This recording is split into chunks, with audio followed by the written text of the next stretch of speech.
प्रणाम महेंद्र सर। प्यारे दोस्तों, आज के इस वीडियो के माध्यम से हम आपको 10वीं कक्षा के बायोलॉजी का छठा चैप्टर जिसका नाम है जनन, यानी इंग्लिश में इसको कहा जाता है रिप्रोडक्शन के बारे में बताएंगे और इस चैप्टर के इंपॉर्टेंट अति लघु उत्तरीय प्रश्न के भी बारे में हम आपको बताने वाले हैं। तो आइए, आप जब इस प्रकार से उल्टाओगे 5-7 पेज तो आपको सबसे लास्ट में यहाँ पे मिलेगा अति लघु उत्तरीय प्रश्न। इसका पहला प्रश्न आप देख सकते हो, क्या है? जनन किसे कहते हैं? तो चलिए इसका आंसर जानते हैं।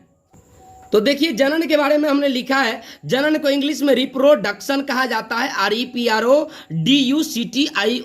रिप्रोडक्शन ऐसी प्रक्रिया जिसके द्वारा किसी जीव के जनसंख्या में वृद्धि होता है उसे जनन कहते हैं। मतलब क्या कि जिस प्रक्रिया के द्वारा किसी भी जीव के जनसंख्या में वृद्धि होता है उसी को कहा जाता है जनन। अब जैसे देखिएगा, मनुष्य है तो मनुष्य कुछ न कुछ ऐसी प्रक्रिया करता है जिसके वजह से वो अन्य मनुष्य को भी पैदा करता है, अपने संतान को पैदा करता है, तो ये अपनी जनसंख्या में वृद्धि करना हुआ, इसी प्रक्रिया को कहेंगे क्या? जनन। आपको देख लीजिए, जनन कितने प्रकार के होते हैं, ये आपका दूसरा।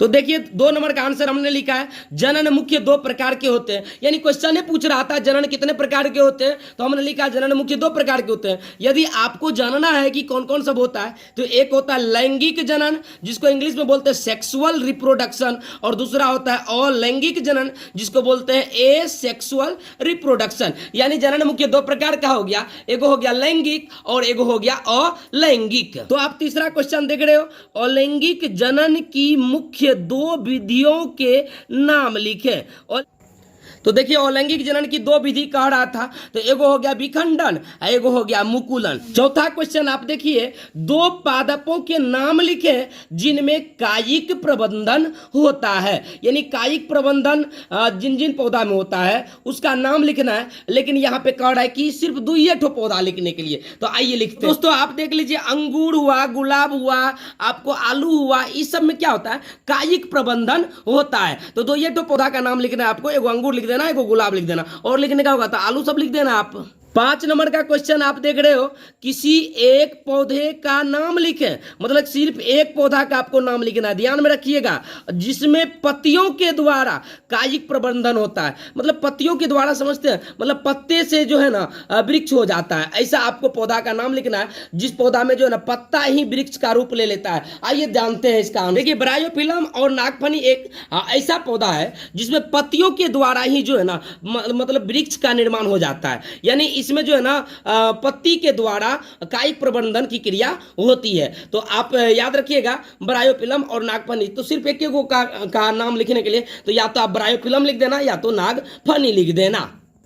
देखिए, आप 6 नंबर का क्वेश्चन है, कायिक प्रबंधन में वांछित गुणों का परिरक्षण क्यों होता है? कायिक प्रबंधन में वांछित गुणों का परिरक्षण क्यों होता है? परिरक्षण का मतलब समझते हो ना आप लोग? जांच क्यों होता है? तो आइए इसको देखते हैं।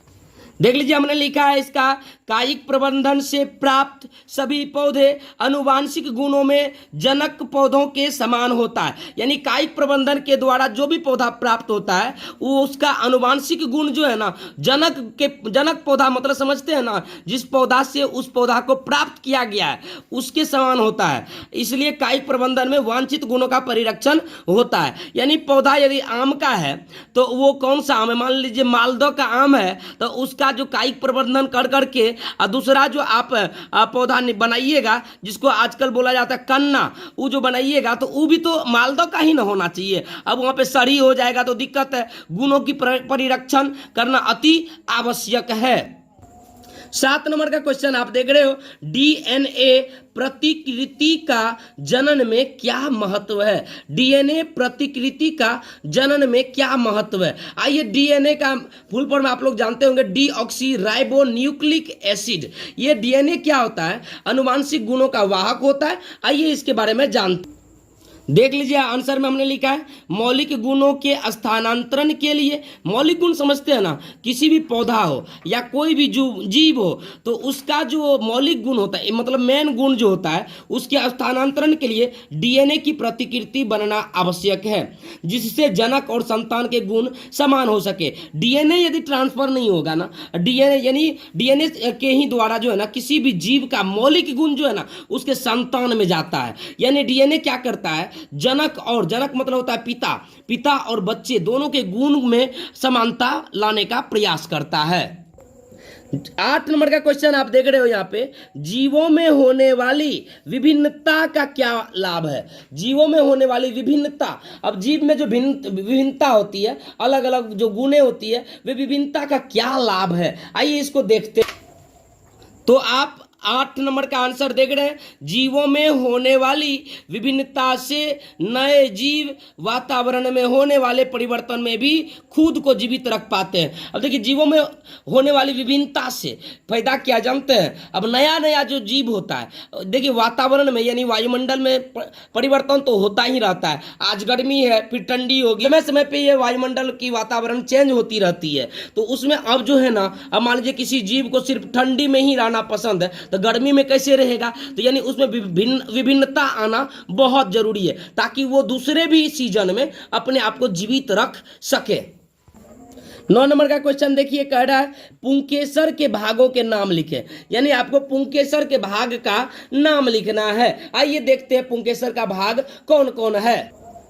देखिए पुंकेसर को जो है ना 2 भागों में बांटा गया है। आप 1 नंबर में आंसर यहाँ पे देख सकते हैं, तंतु है, तंतु, और दूसरा नंबर है आपको परागकोश। यानी पुंकेसर का 2 भाग हो गया, एक तंतु और एक परागकोश।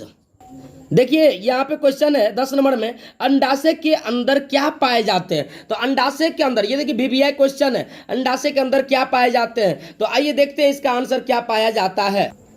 अंडाशय के अंदर बीजांड या तो ओव्यूल पाया जाता है। देखिए बीजांड को ही इंग्लिश में ओव्यूल कहा जाता है।